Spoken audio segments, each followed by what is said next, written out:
শুক্রবার সাপ্তাহিক ছুটির দিনে জুলাই স্মৃতি জাদুঘরে দর্শনার্থীদের ভিড় ছিল চোখে পড়ার মতো। সব বয়সী মানুষের পদচারণায় মুখর হয়ে ওঠে জুলাই স্মৃতি জাদুঘর প্রাঙ্গণ। পরিবার পরিজন নিয়ে জুলাই স্মৃতি জাদুঘর দেখতে আসেন দর্শনার্থীরা। জুলাই গণঅভ্যুত্থানের স্মৃতি জাদুঘর শুধু একটি স্থাপনা নয়, সাহস আর ত্যাগের স্মৃতি সংরক্ষণের জায়গা। দেয়ালে দেয়ালে ধারণ করেছে সেই সময়ের নানা স্মৃতি ও আলামত। সেই সব স্মৃতিচিহ্ন ঘুরে ঘুরে দেখেন আগতরা।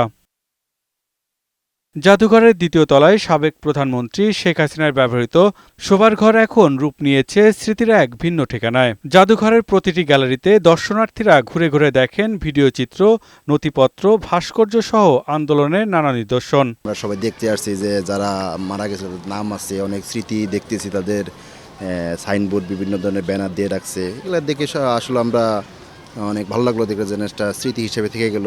আসলে আমাদের জানা উচিত, আমাদের পরের জেনারেশন যারা আসবে তাদেরও জানা উচিত যে আমাদের উপর কীরকম নির্যাতনগুলো করছিল তারা। যাদের অবদান ছিল সবাই ডেটা বা সবার তথ্যপাত্রগুলো সুন্দর করে সংরক্ষণ করছে, এটা আসলে খুবই একটা ভালো দিক। দর্শনার্থীরা বলেন, নতুন করে কেউ যাতে ফ্যাসিস্ট হয়ে উঠতে না পারে সেজন্য এই জুলাই গণঅভ্যুত্থান স্মৃতি জাদুঘরকে বাঁচিয়ে রাখতে হবে। এটা যদি থাকে তাহলে আমাদের হয়তো বাচ্চা কাচ্চারা পরবর্তীতে এই যে জুলাই যে হয়েছে তার স্মৃতিগুলো দেখবে এবং মনে করতে পারবে।